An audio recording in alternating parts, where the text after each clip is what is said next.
أبدأ بسم الله مستعينا راض به مدبرا معينا، والحمد لله كما هدانا إلى سبيل الحق واجتبانا. أبدأ بسم الله مستعينا راض به مدبرا معينا، والحمد لله كما هدانا إلى سبيل الحق واجتبانا. أحمده سبحانه وأشكره، ومن مساوي عملي أستغفره، وأستعينه على نيل الرضا، وأستمد لطفه فيما قضى. وبعد إني باليقين أشهد شهادة الإخلاص ألا يعبد بالحق مألوه سوى الرحمن، من جل عن عيب وعن نقصان، وأن خير خلقه محمدا من جاءنا بالبينات والهدى، رسوله إلى جميع الخلق بالنور والهدى ودين الحق. صلى عليه ربنا ومجدا، والآل والصحب دواما سرمدا. وبعد هذا النظم في الوصول لمن أراد منهج الرسول، سألني إياه من لابد لي من امتثال سؤله الممتثل، فقلت مع عجزي ومع إشفاقي معتمدا على القدير الباقي. مقدمة: تعرف العبد لما خلق له، وبأول ما فرض الله تعالى عليه، وبما أخذ الله عليه به الميثاق في ظهر أبيه آدم، وبما هو صائر إليه. اعلم بأن الله جل وعلا لم يترك الخلق سدى وهملا، بل خلق الخلق ليعبدوه وبالإلهية يفردوه. أخرج فيما قد مضى من ظهر آدم ذريته كالذر، وأخذ العهد عليه منا لرب معبود بحق غيره.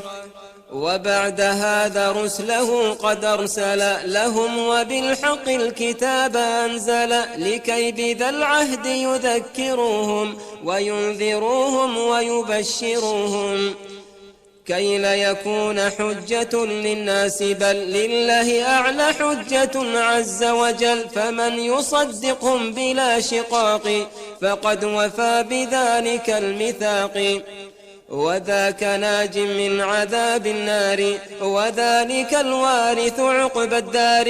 ومن بهم وبالكتاب كذب ولازم الإعراض عنه والإباء، ومن بهم وبالكتاب كذب ولازم الإعراض عنه والإباء، فذاك ناقض كلا العهدين مستوجب للخزي في الدارين.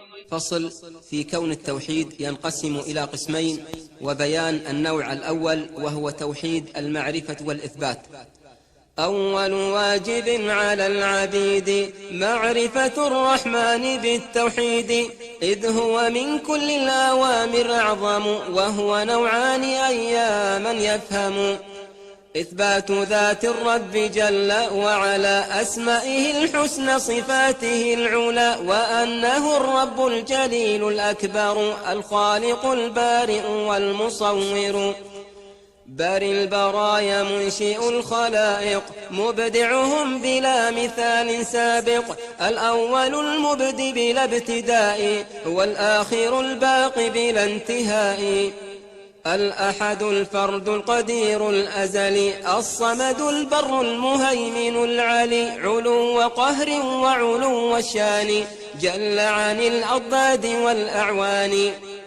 كذا له العلو والفوقية على عباده بلا كيفية، ومع ذا مطلع إليهم بعلمه مهيمن عليهم، وذكره للقرب والمعية لم ينفل العلو والفوقية، فإنه العلي في دنوه وهو القريب جل في علوه، حي وقيوم فلا ينام، وجل أن يشبهه الأنام، لا تبلغ الأوهام كنه ذاته، ولا يكيف الحجى صفاته، بق فلا يفنى ولا يبيد ولا يكون غير ما يريد منفرد بالخلق والإرادة وحاكم جل بما أراده فمن يشأ وفقه بفضله ومن يشأ أضله بعدله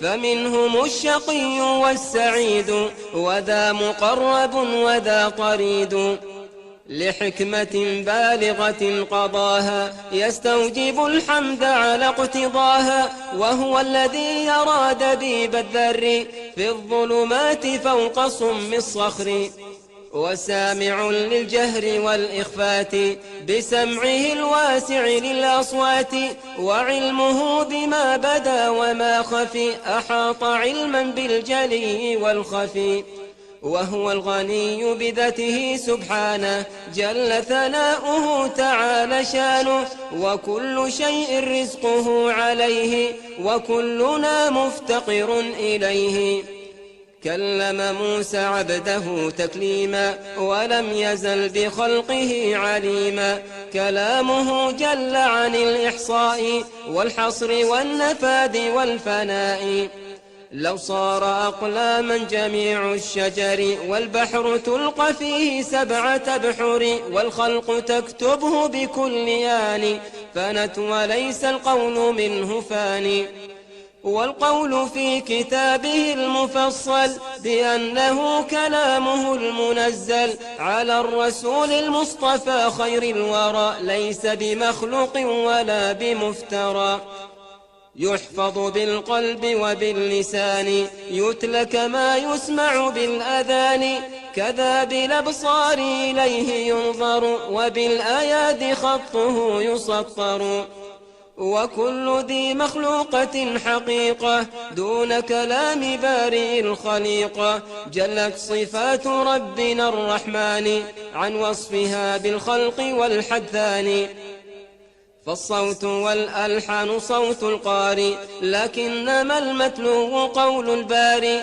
مقاله لا يقبل التبديلا كلا ولا أصدق منه قيلا وقد روى الثقات عن خير الملأ بأنه عز وجل وعلا في ثلث الليل الأخير ينزل يقول هل من تائب فيقبل في ثلث الليل الأخير ينزل يقول هل من تائب فيقبل هل من مسيء طلب للمغفرة يجد كريما قبلا للمعذرة يمن بالخيرات والفضائل ويستر العيب ويعطي السائل وأنه يجيء يوم الفصل كما يشاء للقضاء العدل وأنه يرى بلا إنكار في جنة الفردوس بالأبصار كل يراه رؤية العيان كما أتى في محكم القرآن وفي حديث سيد الأنام من غير ما شك ولا إبهام رؤية حق ليس يمترونها كالشمس صحوا لا سحاب دونها رؤية حق ليس يمترونها كالشمس صحوا لا سحاب دونها وخص بالرؤية أولياء فضيلة وحجبوا أعداؤه وكل ما له من الصفات أثبتها في محكم الآيات أو صح فيما قاله الرسول فحقه التسليم والقبول نمرها صريحة كما أتت مع اعتقادنا لما له اقتضت من غير تحريف ولا تعطيل وغير تكييف ولا تمثيل بل قولنا قول أئمة الهدى طوبى لمن بهديهم قد اهتدى وسم ذا النوع من التوحيد توحيد إثبات بلا ترديد قد أفصح الوحي المبين عنه فالتمس الهدى المنير منه لا تتبع أقوال كل مارد غو مضل مرق معاند لا تتبع أقوال كل مارد غو مضل مرق معاند فليس بعد رد ذا التبيان مثقال ذرة من الإيمان فصل في بيان النوع الثاني من التوحيد، وهو توحيد الطلب والقصد، وأنه هو معنى لا إله إلا الله. هذا وثاني نوعي التوحيد إفراد رب العرش عن نديد، أن تعبدوا الله إلها واحدا معترفا بحقه لجاحدا، وهو الذي به الإله أرسل رسله يدعون إليه أولا، وأنزل الكتاب والتبيان من أجله وفرق الفرقان، وكلف الله الرسول المجتبى قتال من عنه تولى وأبى، حتى يكون الدين خالصا له سرا وجهرا دقه وجله.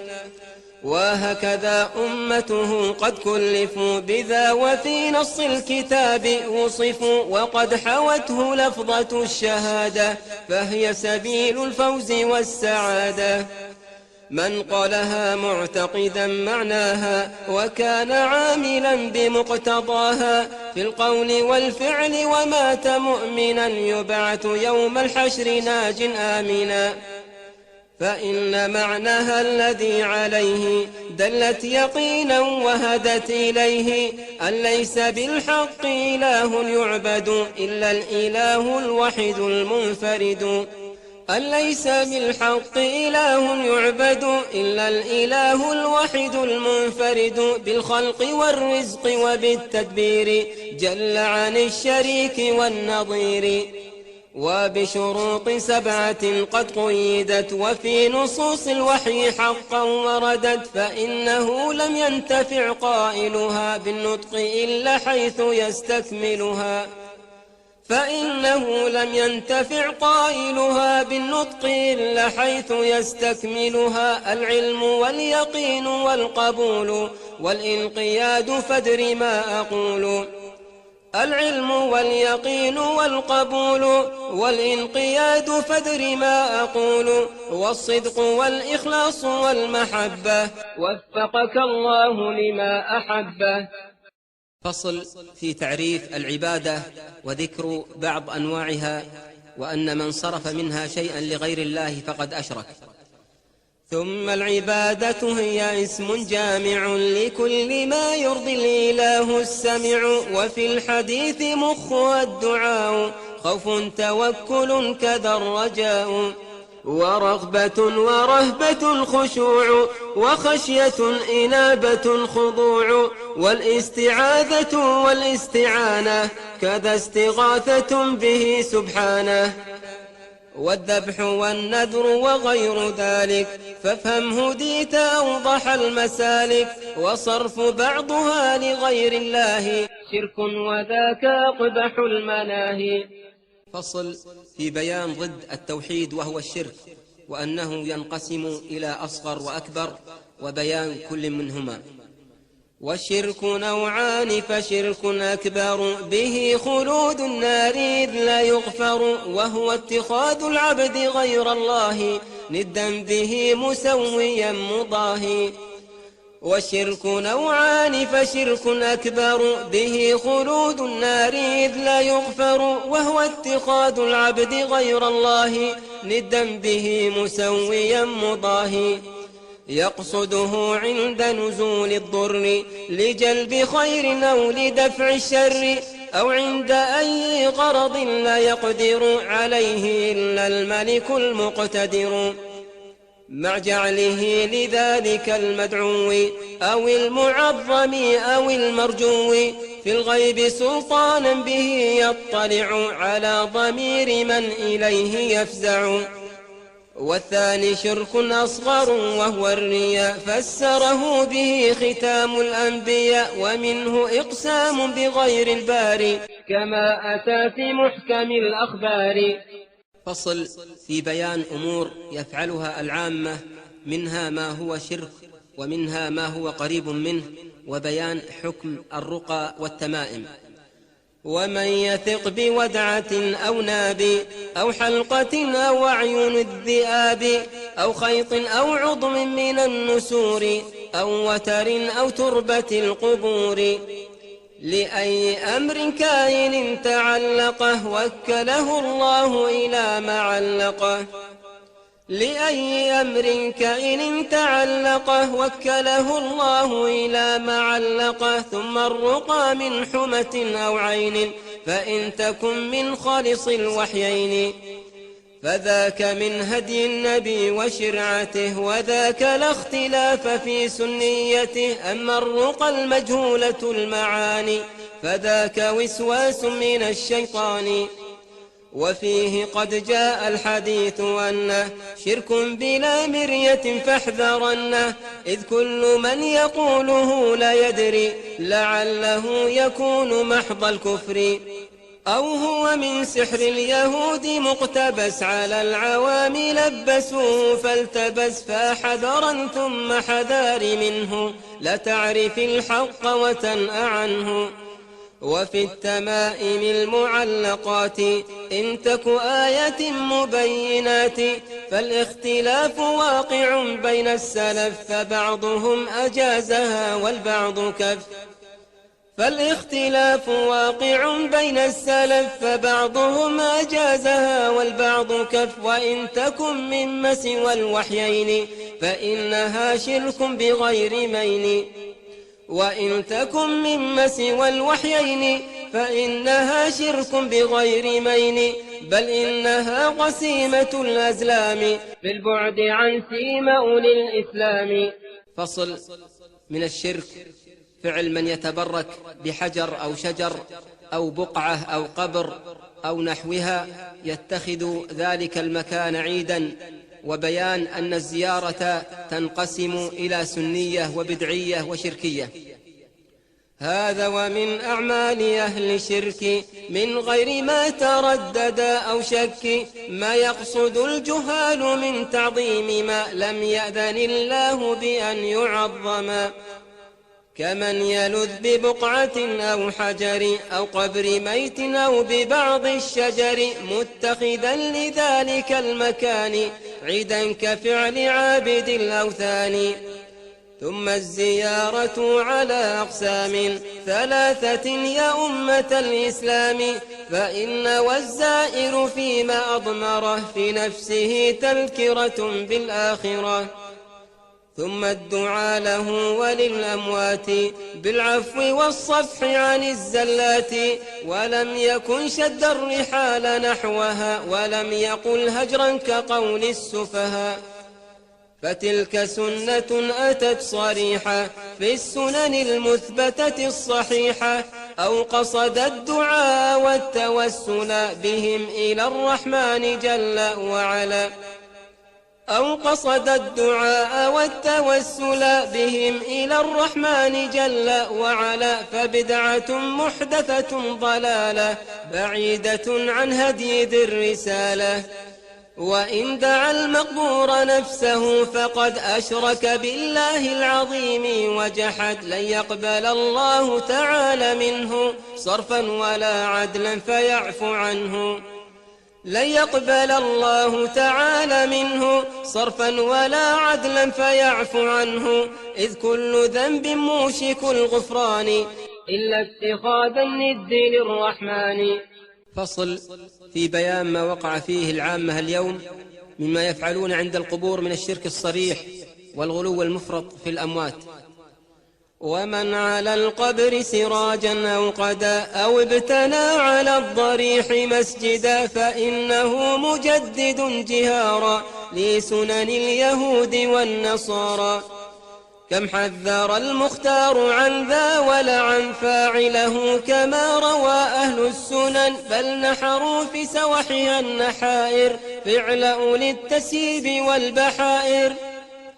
والتمسوا الحاجات من موتاهم واتخذوا إلههم هواهم، بل قد نهى عن ارتفاع القبر وأن يزاد فيه فوق الشبر. وكل قبر مشرف فقد أمر وأن يسوى هكذا صح الخبر.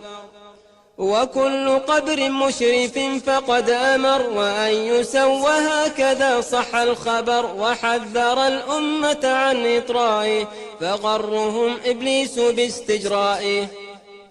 فخالفوه جهرة وارتكبوا ما قد نهى عنه ولم يجتنبوا. فانظر إليهم قد غلوا وزادوا ورفعوا بناءها وشادوا.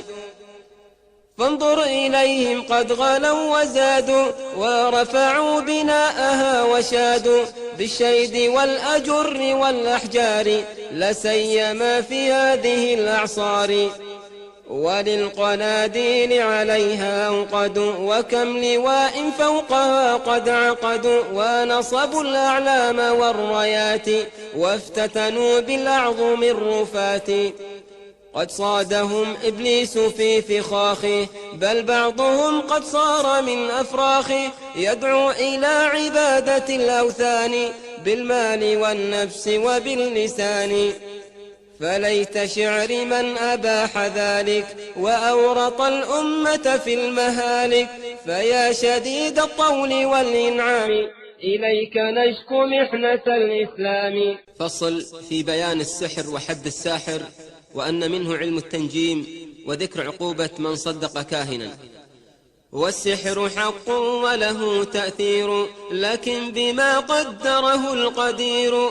أعني بذا التقدير ما قد قدره في الكون لا في الشرعة المطهرة.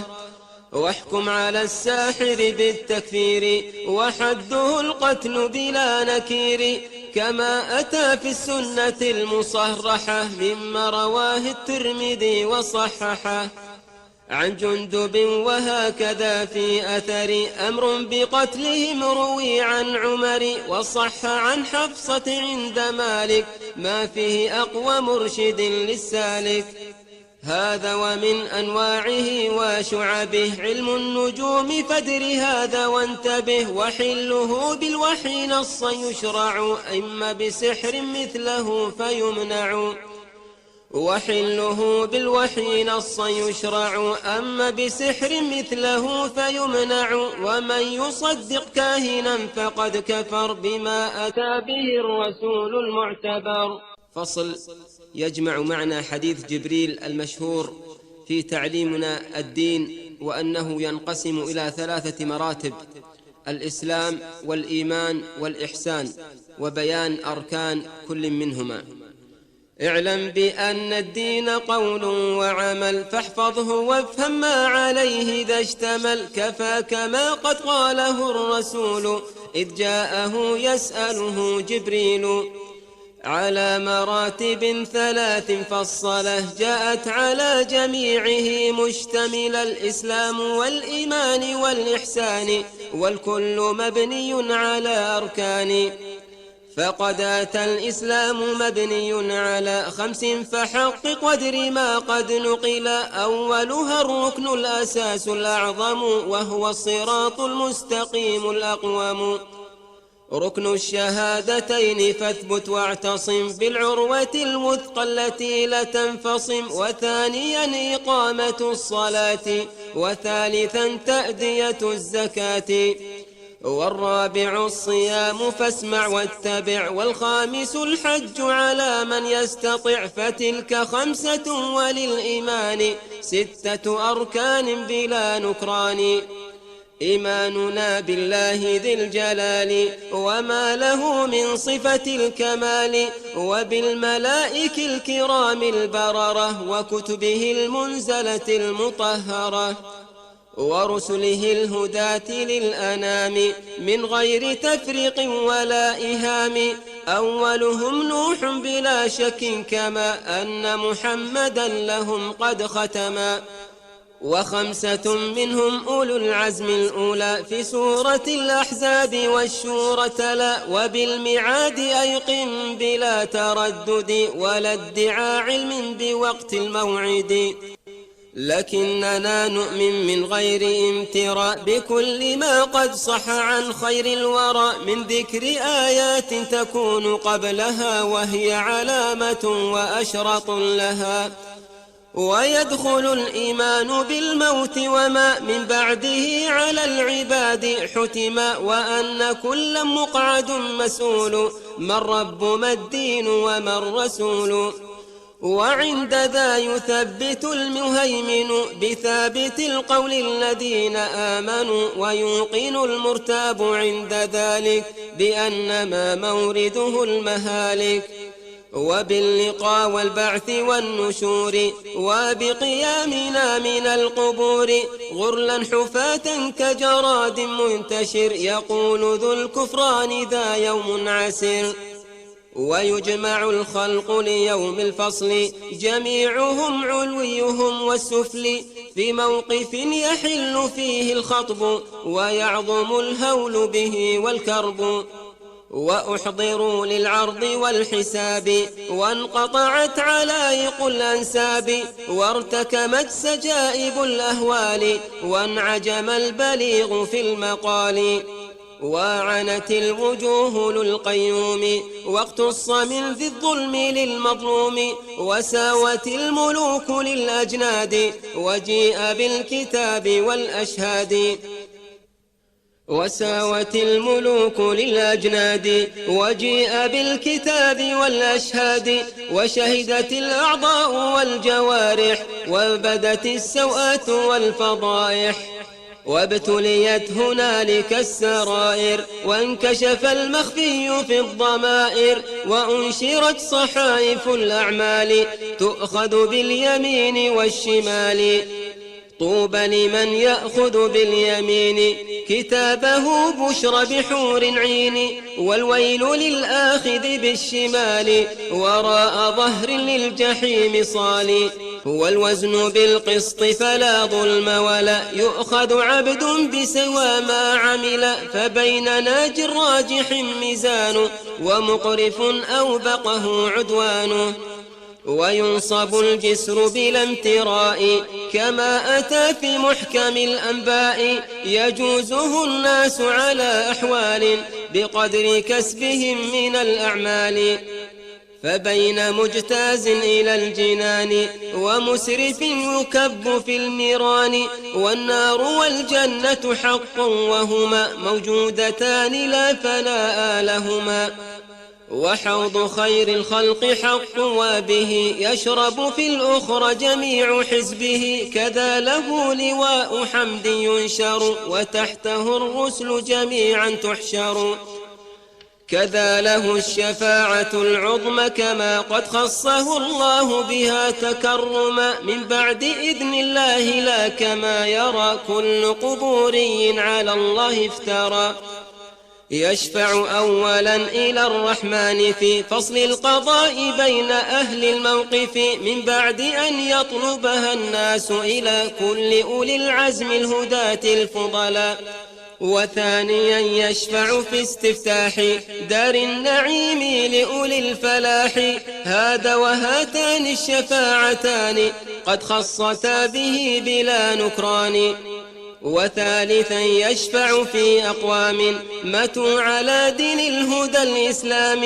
وأوبقتهم كثرة الآثام فأدخلوا النار بذا الإجرام، أن يخرجوا منها إلى الجنان بفضل رب العرش ذي الإحسان، وبعده يشفع كل مرسل وكل عبد ذي صلاح وولي، ويخرج الله من النيران جميع من مات على الإيمان، في نهر الحياة يطرحون فحما فيحيون وينبتون، كأنما ينبت في هيئات حب حميل السيل في حفاته، والسدس الإيمان بالأقدار فأيقنا بها ولا تماري، فكل شيء بقضاء وقدر والكل في أم الكتاب مستطر، لا نوء لا عدوى ولا طير ولا عم قضى الله تعالى حولا،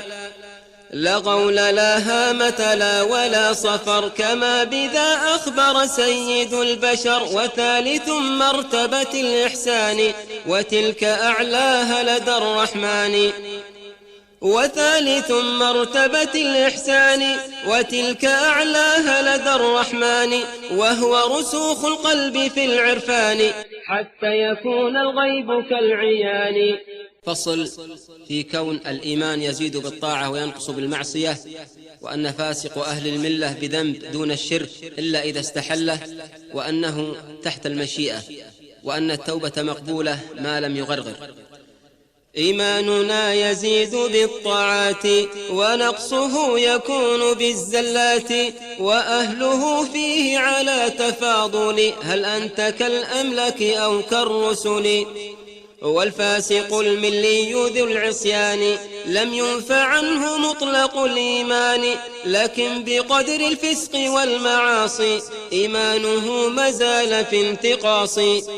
ولا نقول أنه في النار مخلد، بل أمره للباري تحت مشيئة الإله النافذة، إن شاء عفا عنه وإن شاء خدا. بقدر ذنبه وإلى الجنان يخرج إن مات على الإيمان، والعرض تيسير الحساب في النباء، ومن يناقش الحساب عذبا. ولا نكفر بالمعاصي مؤمنا إلا مع استحلاله لما جنى، وتقبل التوبة قبل الغرغرة كما أتى في الشرعة المطهرة. وتقبل التوبة قبل الغرغرة كما أتى في الشرعة المطهرة، أما متى تغلق عن طالبها فبطلوع الشمس من مغربها. فصل في معرفة نبينا محمد صلى الله عليه وسلم وتبليغه الرسالة وإكمال الله لنا به الدين، وأنه خاتم النبيين وسيد ولد آدم أجمعين، وأن من ادعى النبوة بعده فهو كاذب. نبينا محمد من هاشم إلى الذبيح دون شك ينتمي، أرسله الله إلينا مرشدا ورحمة للعالمين وهدى. مولده بمكة المطهرة، هجرته لطيبة المنورة، بعد 40 بدأ الوحي به، ثم دعا إلى سبيل ربه. 10 سنين أيها الناس اعبدوا ربا تعالى شأنه ووحدوا، وكان قبل ذاك في غار حراء يخلو بذكر ربه عن الورى. وبعد 50 من الأعوام مضت لعمر سيد الأنام، أسرى به الله إليه في الظلم، وفرض الخمس عليه وحتم. وبعد أعوام 3 مضت من بعد معرج النبي وانقضت، أوذن بالهجرة نحو يثرب، مع كل مسلم له قد صحبا. وبعدها كلف بالقتال لشيعة الكفران والضلال، حتى أتوا للدين منقدين ودخلوا في السلم مذعنين. وبعد أن قد بلغ الرسالة واستنقذ الخلق من الجهالة، وأكمل الله به الإسلام وقام دين الحق واستقام، قابضه الله العلي الأعلى سبحانه إلى الرفيق الأعلى. نشهد بالحق بلا ارتياب بأنه المرسل بالكتاب، وأنه بلغ ما قد أرسل به، وكل ما إليه أنزل. وكل من بعده قد ادعى نبوة فكاذب فيما ادعى، وكل من بعده قد ادعى نبوة فكاذب فيما ادعى، فهو ختام الرسل باتفاق وأفضل الخلق على الإطلاق. فصل في من هو أفضل الأمة بعد الرسول صلى الله عليه وسلم، وذكر الصحابة بمحاسنهم والكف عن مساويهم وما شجر بينهم. وبعده الخليفة الشفيق، نعم نقيب الأمة الصديق، ذاك رفيق المصطفى في الغار، شيخ المهاجرين والأنصار. وهو الذي بنفسه تولى جهاد من عن الهدى تولى، ثانيه في الفضل بلا ارتياب، الصادع الناطق بالصواب. أعني به الشهماء أبا حفص عمر، من ظاهر الدين القويم ونصر، الصارم المنك على الكفار، وموسع الفتوح في الأمصار. ثالثهم عثمان ذو النورين ذو الحلم والحياء بغير مين بحر العلوم جامع القرآن منه استحت ملائك الرحمن بايع عنه سيد الأكوان بكفه في بيعة الرضوان والربيع بن عم خير الرسل أعني الإمام الحق ذا القدر العالي مبيد كل خارجي مارق وكل خب رافضي فاسق من كان للرسول في مكان هارون من موسى بلا نكران لفي نبوة فقد قدمت ما يكفي لمن من سوء ظن سلم فالستة المكملون العشرة وسائر الصحب الكرام البررة وأهل بيت المصطفى الأطهار وتابعوه السادة الأخيار فكلهم في محكم القرآن